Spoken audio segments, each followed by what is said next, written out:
Semangat pagi, Sobat Improvement!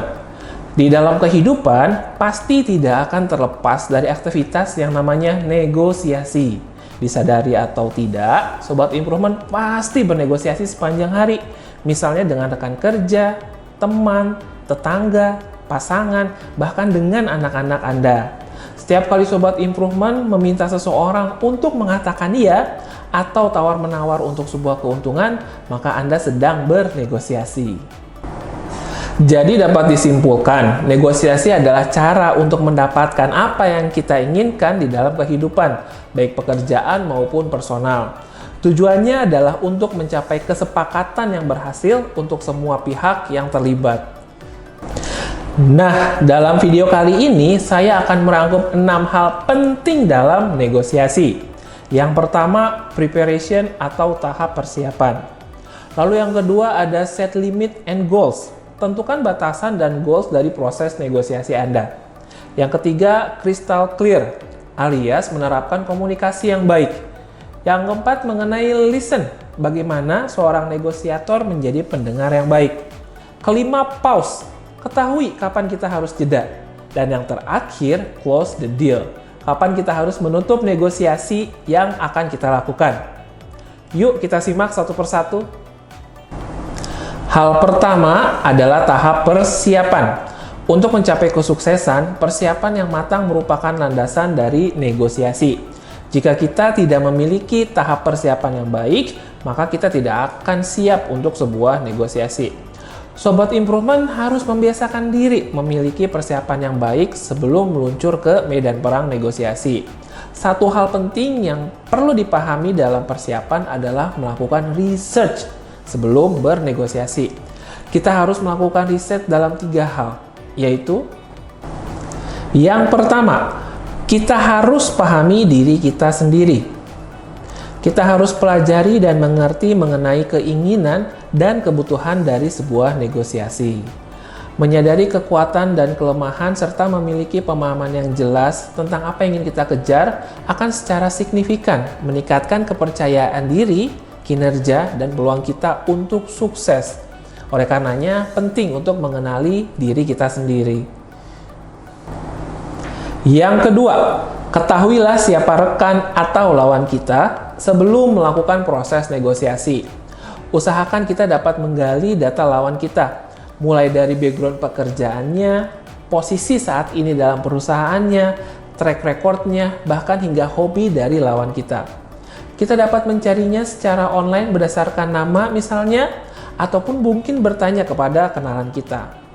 Dengan melakukan mini riset tersebut, kita bisa mendapatkan beberapa keuntungan, mulai dari membangun hubungan yang baik hingga menyusun taktik sebelum bernegosiasi. Ketiga, up to date dengan kondisi market saat ini. Kekuatan kita sebagai seorang negosiator bergantung pada pengetahuan tentang situasi dan tren saat ini. Kita harus menguasai apa yang akan dinegosiasikan atau apa yang akan dibicarakan. Semakin banyak yang kita ketahui tentang perusahaannya, produknya, dan kondisi pasar, maka akan lebih mudah untuk bernegosiasi.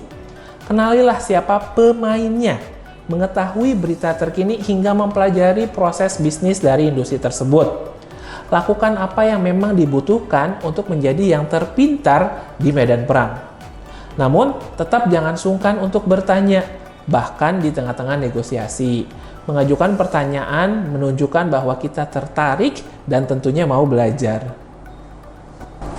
Setelah diskusi mengenai tahap persiapan, kali ini kita akan membahas tahapan yang kedua, yaitu setting goal. Dalam tahapan ini ada 4 hal yang perlu diperhatikan. Yang pertama, matangkan dan pikirkan apa yang benar-benar kita inginkan. Mulailah proses penetapan tujuan dengan memikirkan tentang apa yang ingin dicapai dalam negosiasi tersebut. Contoh, ketika kita ingin membeli sebuah mobil, maka kita harus menentukan tujuan dari pembelian kendaraan tersebut. Apakah kendaraan tersebut digunakan secara harian, kapasitas yang dibutuhkan untuk berapa orang, hingga berapa budget yang tersedia. Dalam perusahaan atau pekerjaan, maka penetapan tujuan membutuhkan kerjasama tim untuk mengidentifikasi tujuan yang realistis. Yang kedua, buatlah tujuan kita lebih spesifik dan terukur. Tujuan ditentukan dengan baik, tidak abstrak atau ambigu. Contoh, dalam skenario pembelian mobil, pernyataan yang spesifik seperti, saya ingin kendaraan merek A dengan kapasitas 6 orang yang dipergunakan sehari-hari dengan budget 300 juta rupiah. Jika kita tidak bisa sespesifik contoh di atas, maka negosiasi akan berlangsung alot dan tidak fokus. Yang ketiga adalah mengukur skala prioritas atas tujuan kita. Pastikan kita membawa tujuan yang paling prioritas ke medan perang negosiasi. Lalu yang terakhir, yang keempat, mengenai settinglah limit kita. Seorang negosiator handal harus mengetahui dan menetapkan limit terbaiknya sebelum memasuki proses negosiasi. Contohnya, harga tertinggi yang akan kita bayarkan dalam membeli sebuah kendaraan, atau gaji terendah yang akan kita terima untuk pekerjaan kita, atau mungkin batas waktu maksimal ketika pengiriman bahan baku untuk perusahaan kita, dan contoh lain-lain. Dengan memiliki batasan di awal, kita dapat menghemat banyak waktu saat berdiskusi dan juga menghindari berbagai pertimbangan selama proses negosiasi. Jika tidak menetapkan batas sebelum melakukan negosiasi, maka kita tidak tahu kapan harus pergi dari negosiasi atau walk away. Masih ada 4 hal penting lainnya yang wajib Sobat Improvement ketahui ketika bernegosiasi. Jadi, pastikan Sobat Improvement untuk subscribe YouTube channel PKM Consultant agar mengetahui lanjutan dari video ini. Dan jangan lupa untuk like, comment, and share jika dirasa video ini bermanfaat. Saya Septa Tiar, pamit undur diri, sampai jumpa di video-video berikutnya. Salam Improvement!